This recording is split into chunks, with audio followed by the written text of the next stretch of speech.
আসসালামু আলাইকুম এভরিওয়ান। আশা করি সবাই ভীষণ ভালো আছেন। তো আজকে নিয়ে আসলাম নতুন একটা রেসিপি নিয়ে। তো তার জন্য কিন্তু এখানে আমি দেখতে পাচ্ছেন যে ২ ভাগ করে রেখেছি মাছগুলোকে। এগুলো কি মাছ? সবাই অবশ্যই কমেন্টে জানাবেন। তো আজকে কিন্তু এই মাছগুলো দিয়েই কিন্তু আমি সরিষা বাটাতে খুব মজাদার একটা ইউনিক একটা রেসিপি আজকে আপনাদের মাঝে শেয়ার করব। তো তার জন্য কিন্তু এখানে আমি নিয়েছিলাম মাছগুলো। তো এগুলো কিন্তু ঝাটকা মাছ। অনেকে হয়তো জানেন না। তো তাই নামগুলো বলে দিলাম। তো এখানে কিন্তু আমি মাছগুলোকে আগে আলাদা করে নিব। এই মাছগুলো দিয়ে কিন্তু আমি আজকে সেই রেসিপিটা রান্না করব। আর এখানে যে আলাদা মাছগুলো রয়েছে এই মাছগুলো দিয়ে কিন্তু আমি মাছ ভাজি করব। তো এই মাছগুলো দিয়ে কিন্তু আমি মাছ ভাজি করব।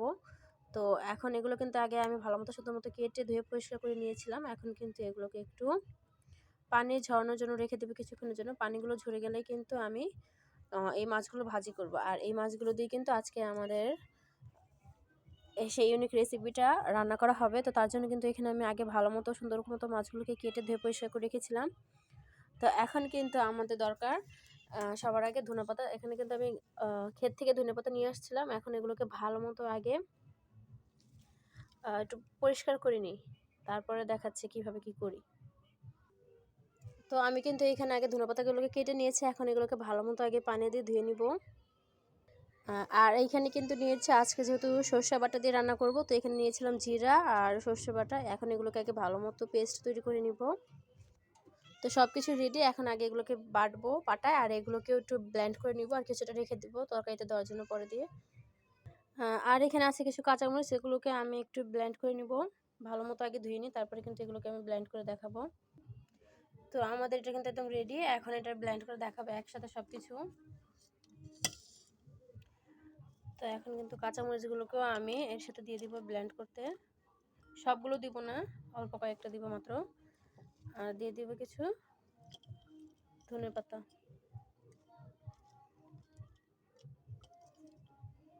আর লাগবে না। তো এখন এগুলোকে আমরা একটু পানি দিয়ে ভালো মতো আগে ব্লেন্ড করে নিই। তো আমার কিন্তু ব্লেন্ড করা একদমই রেডি।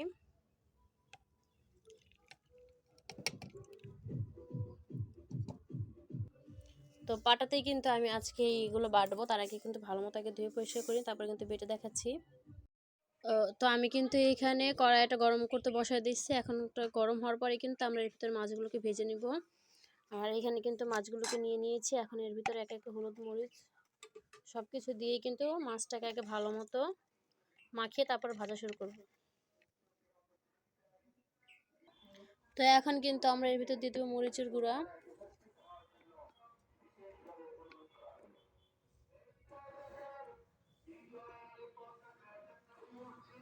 দিয়ে দিব লবণ,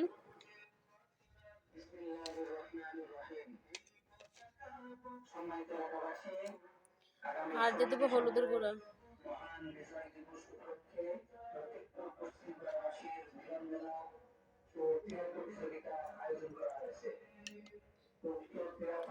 আর দিয়ে দেবো একটু সামান্য পরিমাণে চাট মশলা।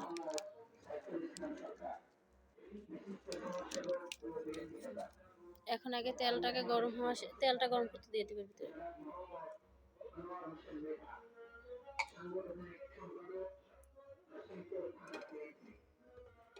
তেলটা গরম হোক, তো তখন এগুলো আগে হাত দিয়ে মাখিয়ে নিই ভালো মতো।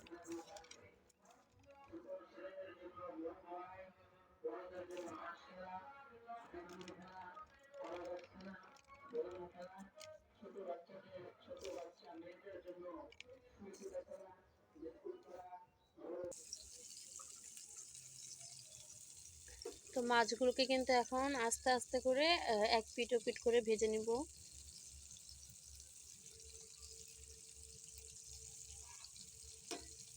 আর এই মাছটা কিন্তু অনেকটাই ছিটে পড়ে, মানে ছিটকে আসে একবারে গায়ে।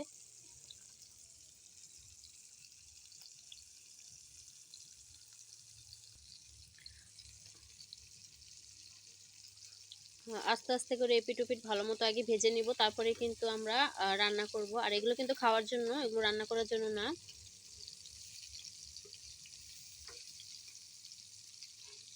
খুব সাবধানে কিন্তু এই মাছগুলোকে আগে ভালো মতো আমাদের ভেজে নিতে হবে।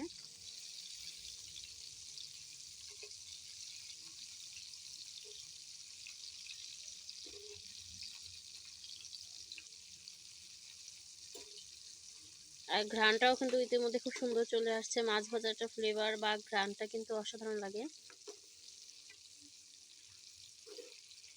আর যেহেতু এই মাছের প্রচুর পরিমাণে কাঁটা থাকে, তাই এগুলো দিয়ে কিন্তু তরকারি খেতে খাওয়ার আগে কিন্তু ভালো মতো আপনারা আগে ভেজে নেবেন, তা না এগুলো একবারেই খাওয়া যায় না। তো এখন আমি আবার কিছুক্ষণের জন্য রেখে দেবো, এপিট ওপিট উল্টে দেবো। হ্যাঁ,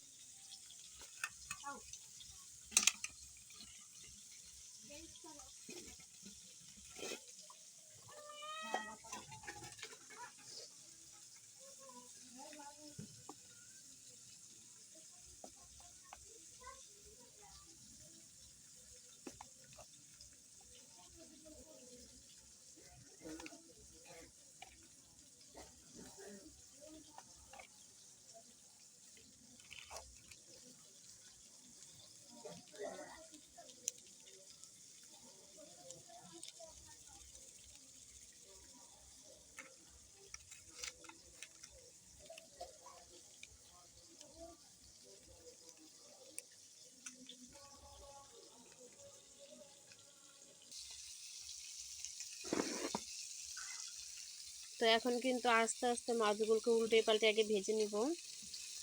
এগুলো কিন্তু আমাদের রান্না করার জন্য মাছগুলো। আর এই মাছগুলো এত ছিটে পড়ে, মানে তেল ছিটে পড়ে, মনে হয় যে একবারে ফুসকা পড়ে যাওয়ার মতো অবস্থা। খুব সাবধানে যারা ভাজবেন, অবশ্যই খুব সাবধানে মাছগুলোকে ভাজার চেষ্টা করবেন।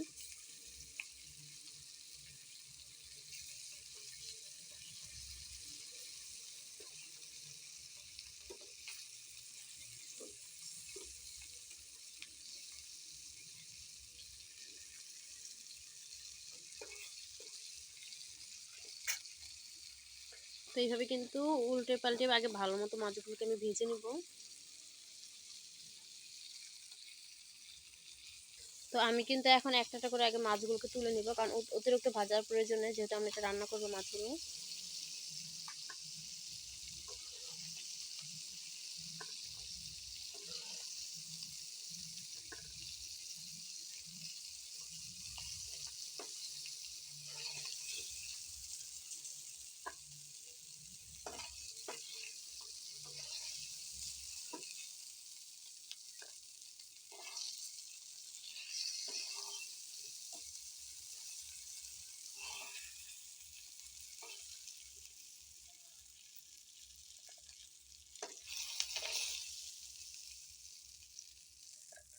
তো এই যে আমাদের মাছ ভাজা কমপ্লিট, আর 2-3টার মতো মানে মাছ রয়েছে, ওগুলো একবারে ভেজে নিব।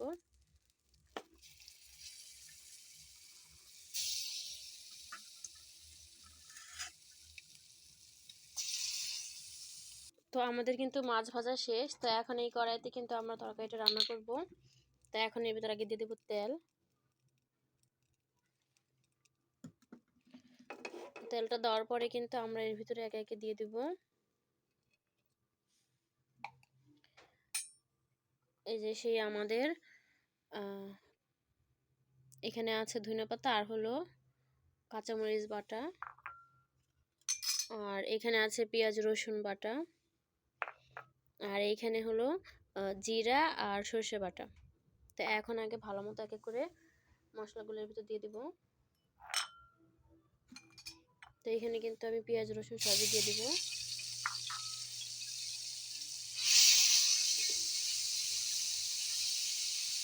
এটা কিন্তু এখানে পেঁয়াজ রসুন দুইটাই আছে বাটা। তো এরপরে দিয়ে দিব সেই সর্ষে আর জিরা বাটা।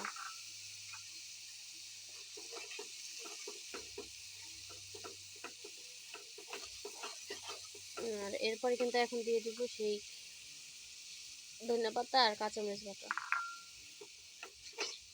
দিয়ে এখন আগে মশলাটাকে ভালো মতো নেড়ে চেড়ে একটু কষাবো।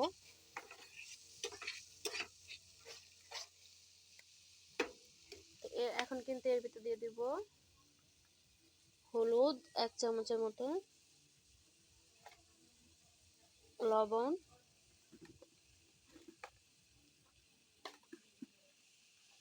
আর দিব মরিচের গুঁড়া। যেহেতু মরিচের গুঁড়া একটু কম দিলাম, এর কারণ হলো এখানে আগে থেকে আমাদের মরিচ বাটা ছিল, দিয়েছিলাম একটা চাট মশলা, আর এখানে রাঁধুনি মিক্স চাট মশলা। এখন আগে ভালো মতো নেড়ে চেড়ে নেবো। এখানে একটু সামান্য পরিমাণে পানি দিয়ে দিব। তো এখন কিন্তু এর ভিতরে দিয়ে দেবো সামান্য পরিমাণে পানি। পানিটা দেওয়ার পরে এখন সবগুলোকে আগে ভালো মতো একটু মশলাটাকে কিছুক্ষণের জন্য একটু কষাবো। আর দেখবেন খুব সুন্দর একটা কালার কিন্তু চলে আসছে এর মধ্যেই।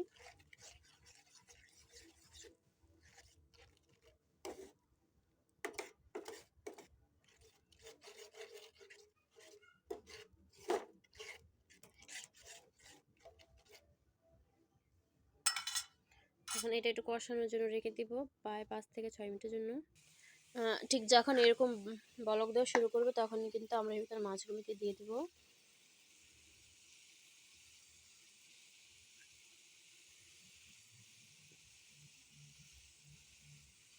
আর বাসায় যদি একবারই রান্নাটা ট্রাই করে খান তখন দেখবেন যে একবারে গরম ভাত 4-5 প্লেট একবারে নিমিশেই শেষ হয়ে যাবে, বুঝতেও পারবেন না যে কীভাবে আপনারা এত ভাত খেয়ে ফেললেন। অসম্ভব মজা লাগে। আর যদি এই রান্নাটা এখানে আপনারা চাইলে ইলিশ মাছ দিয়েও করতে পারেন, ইলিশ মাছ দিয়ে খেতেও ভীষণ মজা লাগে। তো আমার ঝাটকা মাছ দিয়ে খেতেও ভীষণ ভালো লাগে, তো এই কারণে রান্নাটা করলাম। তো এখন এটা ঢাকনা দিয়ে ঢেকে রেখে দেবো কিছুক্ষণের জন্য। সাবধানে কিন্তু নাড়াচাড়া দিতে হবে যাতে মাছগুলো ভালো মতো থাকে, একদম না ভেঙে যায়। তো এখন রেখে দিব 10 থেকে 15 মিনিটের জন্য এইভাবে। তো এখন কিন্তু আমি এর ভিতর দিয়ে দিব সেই কাঁচামরিচ আর ধনেপাতাগুলো।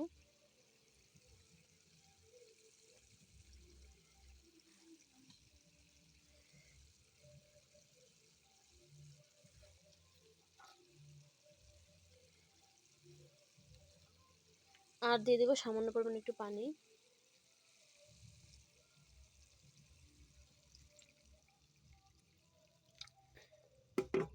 কারণ ঝোল ছাড়া আবার আমার আব্বু খেতেই পারে না, ওনার নাকি গলায় আটকে যায়। তো ঝোল ছাড়া এখানে কোনো তরকারি রান্না করাটাও খুব ভয়ের বিষয় আমার কাছে, কারণ উনি ঝোল ছাড়া কিছুই খেতে পারে না। তো এখন ঢাকনাতে ঢেকে রেখে দিব আরও 10 মিনিটের জন্য। তো আমাদের কিন্তু সরিষা বাটা দিয়ে কিন্তু ঝাটকা মাছ একদম রেডি। তো ভিডিওটা সবার কেমন লাগলো অবশ্যই কমেন্টে জানাবেন, ভালো লাগলো অবশ্যই লাইক কমেন্টে শেয়ার করে দিবেন। আর গরম ভাত দিয়ে কিন্তু এই রেসিপিটা একবার যদি খেয়ে দেখেন 5-6 প্লেট ভাত কিন্তু অনায়াসে আপনারা খেতে পারবেন, খুব মজাদার একটা রেসিপি। তো ভিডিওটা কেমন লাগলো সবাই অবশ্যই কমেন্টে জানাবেন। সবাই ভালো থাকবেন, সুস্থ থাকবেন, আল্লাহ।